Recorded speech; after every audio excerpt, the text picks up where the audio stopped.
Shalom Jemaat Tuhan, senang sekali boleh berjumpa kembali dalam Renungan Kingdom Devotion hari ini. Saya meneruskan pembahasan kita dari kitab Roma pasal pertama.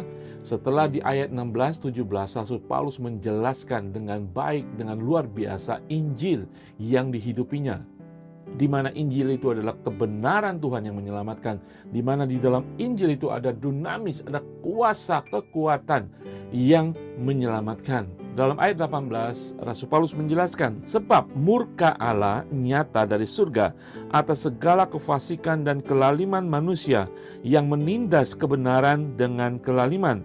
Ayat 19, karena apa yang dapat mereka ketahui tentang Allah nyata bagi mereka, sebab Allah telah menyatakannya kepada mereka. Sebab apa yang tidak tampak daripadanya, yaitu kekuatannya yang kekal dan keilahiannya, dapat nampak kepada pikiran dari karyanya sejak dunia diciptakan, sehingga mereka tidak dapat berdalih. Ayat-ayat ini dan kemudian ayat-ayat berikutnya, Rasul Paulus ingin menjelaskan kondisi manusia. Sebelum diselamatkan, kita semua orang berdosa. Kita semua karena kejatuhan Adam adalah orang-orang berdosa dan layak menerima murka Allah. Dan semua yang kita lakukan adalah dosa, adalah kelaliman, kefasikan. Dan kita perlu tahu keadaan kita. Kita dimurkai oleh Tuhan.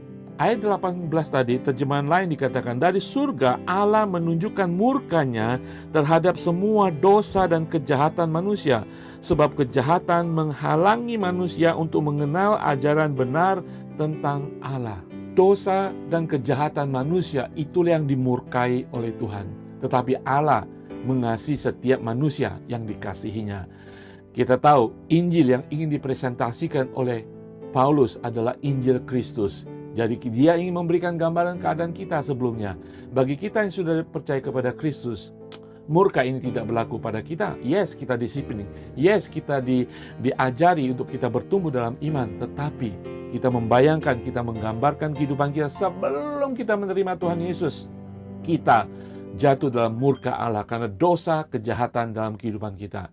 Rasul Paulus menjelaskan, sebenarnya manusia tahu daripada alam, daripada apa yang dilihat secara fisik, bahwa ada ilahi, ada kuasa yang menciptakannya, dan seharusnya manusia takut dan percaya kepada Allah. Tetapi manusia penuh dengan dosa dan kejahatan. Disinilah Rasul Paulus ingin menjelaskan, akhirnya kita perlu diselamatkan, bukan dengan kekuatan kita yang kita tidak mampu. Kita selamanya karena dosa dari Adam, kita selamanya akan menjadi orang berdosa, kita akan menjadi orang yang melakukan kejahatan, orang yang fasik dan lalim. Kita perlu penyelamat dalam kehidupan kita, Yesus Kristus. Aplikasi daripada ayat ini tertuju kepada orang percaya bahwa kita diselamatkan dari murka Allah karena kita sudah menyerahkan hidup kita, percaya kepada Kristus dan dibenarkan di hadapan Allah. Rasul Paulus menjelaskan di dalam Roma 5 ayat 9, lebih-lebih karena kita sekarang telah dibenarkan oleh darahnya, kita pasti akan diselamatkan dari murka Allah. Aplikasi kedua adalah bagi mereka yang belum percaya kepada Tuhan Yesus, yang belum dibenarkan, diselamatkan oleh darah Kristus. Di dalam Yohanes pasal ketiga ayat 36 mengatakan, barang siapa percaya kepada anak, ia beroleh hidup yang kekal. Tetapi barang siapa tidak taat kepada Allah, ia tidak akan melihat hidup, melainkan murka Allah tetap ada di atasnya. Saudara, kedua ayat ini menjelaskan bagi kita siapa kita sekarang di dalam Kristus. Dan dengan mata rohani kita boleh berbelas kasihan dan melihat orang-orang yang belum berada di dalam Kristus. Karena murka Allah nyata. Kita sudah diselamatkan dari murka Allah, tapi orang yang belum percaya akan mengalami murka Allah. Mari ayat ini boleh meneguhkan hati kita untuk kita tetap teguh di dalam iman kita, kita bertumbuh dalam iman kita, dan kita boleh menjangkau di dalam kasih Allah untuk setiap orang di sekeliling kita menerima Yesus, bertobat dan kembali kepada Tuhan karena murka Allah dari surga nyata bagi setiap orang yang belum percaya. Mari kita berdoa. Bapa di surga, terima kasih Tuhan. Biar firman Tuhan ini mengingatkan kami, Tuhan, sebelumnya kami ada di dalam murka Allah, tetapi kami sudah diselamatkan dari murka Allah.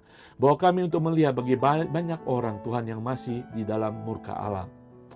ketuk hati kami, bawa hati hidup kami Tuhan, bawa segala sesuatu dalam hidup kami itu kami boleh bergiat menjangkau orang-orang di dalam nama Tuhan Yesus, agar semuanya dibebaskan daripada murka Allah yang nyata di dalam nama Tuhan Yesus. Haleluya, amin. Tuhan Yesus memberkati.